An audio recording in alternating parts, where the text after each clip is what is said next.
অনলাইনে 2020 সালে আবেদন করি।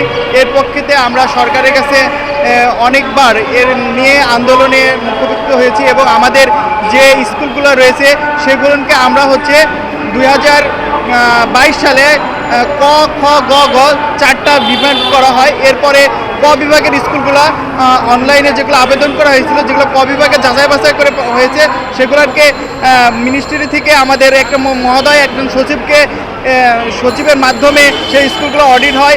এরপরে এর কোনো সুরা আজ পর্যন্ত হয়নি। আপনারা দেখছেন যে আজকে 2020 সাল থেকে 2025 সাল প্রায় চলছে, আপনার এখানে কোনো স্কুল এখন পর্যন্ত এমপিও বা স্বীকৃতি কেউ স্কুল দেয়নি। এখানে সারা বাংলাদেশ থেকে আজকে দেখছেন হাজার হাজার শিক্ষক কর্মচারীরা চলে আসছে।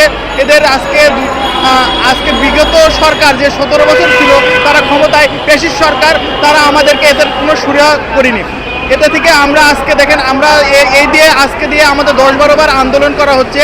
আমরা মাননীয় উপদেষ্টা মহোদয়ের কাছে বলতে চাই যে আমাদের এই দুঃখ দুর্দশাগুলোকে যেহেতু আমাদের বাংলাদেশ আরেকবার স্বাধীন হয়েছে, এজন্য আমরা চাচ্ছি যে আমাদের এই স্বাধীনের মধ্যে দিয়ে আমরা যেন এই যে অসহায় প্রতিবন্ধী নিয়ে কাজ করছি। আমরা আজকে দেখেন আমরা বিগত আমার স্কুলটা একটা কথা বলি, আমার স্কুলটা বিগত 12 সাল স্থাপিত হয়েছে। এখান থেকে কোনো বেতন বা কোনো সরকারি অনুদান পাইনি। এগুলো আমরা স্বেচ্ছাসেবী হিসাবে যারা এলাকার বঞ্চিত অবহেলিত মানুষ, যারা এক কথায় বলতে ডিজেবল বা প্রতিবন্ধী বাচ্চারা, তাদেরকে নিয়ে আমরা কাজ করছি। এখান থেকে কোনো আমরা সুরাহা পাচ্ছি না।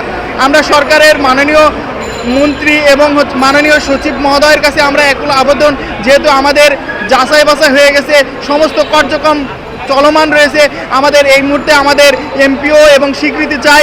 এই বলে এখানে আমি আমার মাননীয় উপদেষ্টা মহোদয়কে বলতে চাই আমাদের এই বিদ্যালয়গুলোর স্বীকৃতি দিয়ে আমাদের হাজার হাজার শিক্ষক এবং কর্মচারীকে আমাদের দেশ এবং জাতির উদ্দেশ্য যারা মূলধারায় চতুর্ধারায় আমরা যেন এই বাচ্চাগুলোকে নিয়ে যেতে পারি। এগুলো সমাজ জাতি এগুলোকে যে না হলে আমাদের দেশ আরও উন্নত লাভ করবে না।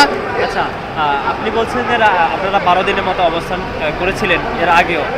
এই যে 12 দিন আপনারা অবস্থান করছিলেন তখন কি সরকারের পক্ষ থেকে? হ্যাঁ, তখন হচ্ছে মন্ত্রী ছিলেন আমাদের হচ্ছে শিক্ষামন্ত্রী দীপুমণি। তিনি আমাদেরকে আশ্বাস করছিলেন যে স্কুল অদূরে 1 মাসের মধ্যে এমপিও বা স্বীকৃতি দেওয়া হবে। এগুলো কিছুই তারা করেনি, তারা আরও ভণ্ডামি করে আমাদের সাথে চলচর্চি করছে। বর্তমান যারা শিক্ষা উপদেষ্টা রয়েছে তাদের সাথে কি আপনাদের? হ্যাঁ, আমাদের অনেকবার আমরা যখন এই অন্তর্বর্তী সরকার আসে তখন আমরা মাননীয় প্রধান উপদেষ্টা মণ্ডলের বাসার সামনে আমরা একটা স্মারকলিপি এবং মানববন্ধন করি। তখন বলে যে আমাদের যে কর্মসূচি রয়েছে কয়েকদিনের মধ্যে এটা নিয়ে একটা 100 দিনের যে কর্মসূচি, এই কর্মসূচির মধ্যে দিয়ে সুরাহা একটা আসবে। কিন্তু এখন আমরা কোনো তালবাহানা চলছে যে 100 দিনের মধ্যে আপনাদের সুরাহা হবে বলছে। আপনাদের কি 100 দিন পার হয়েছে? হ্যাঁ, 100 দিন আপনারা তো দেখছেন। আজকে সরকার গঠন করে প্রায় কতদিন, 6 থেকে 7 মাস হয়ে আসছে। আমাদের এই পর্যন্ত কোনো সুরাহা আসেনি আমাদের। এখন তো আপনারা জাতীয় প্রেস ক্লাবের সামনে অবস্থান করতেছেন, প্রশাসনের দিক থেকে এখনো পর্যন্ত আপনাদের সাথে কি কোনো যোগাযোগ করেন? না, আমাদের প্রশাসনের দিক থেকে এখনো কোনো যোগাযোগ করিনি। আপনাদের প্রিন্ট এবং মিডিয়ার মাধ্যমে আমরা বলতে চাই যে আপনারা একটু ভালোভাবে প্রচার করেন, আমাদের এর উপদেষ্টা মহোদয়ের কাছে যেন এই বার্তাগুলো পৌঁছায় এবং আমাদের দুর্দশা এবং দুঃখগুলো যেন প্রকাশ পায়। আপনাদের এই স্কুলগুলো কি 64টা জেলার মধ্যে সীমাবদ্ধ নাকি? না, আমাদের উপজেলা, জেলা, আপনার জেলা ভিত্তিক এবং উপজেলা ভিত্তিকও স্কুল রয়েছে। সারা বাংলাদেশে 1772টি স্কুল রয়েছে। আচ্ছা, এখানে স্কুলের সংখ্যা কতগুলো? স্টুডেন্ট প্রতিবন্ধী যে স্কুলগুলো রয়েছে এগুলার মোট মানে সংখ্যা 52,000 স্টুডেন্ট রয়েছে। আচ্ছা, এখন আপনারা প্রধান উপদেষ্টার নিকট কি চাচ্ছেন?